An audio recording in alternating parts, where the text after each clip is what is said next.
വിഗ്രഹാർപ്പിതങ്ങളുടെ കാര്യം പറഞ്ഞാലോ നമുക്കെല്ലാവർക്കും അറിവുണ്ട് എന്ന് നമുക്കറിയാം.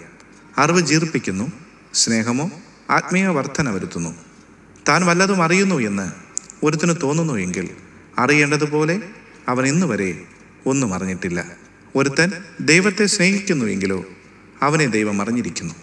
കൊരിന്ത്യർക്ക് എഴുതിയ 1-ാം ലേഖനം 8-ാം അധ്യായം 1 മുതൽ 3 വരെയുള്ള വാക്യങ്ങൾ.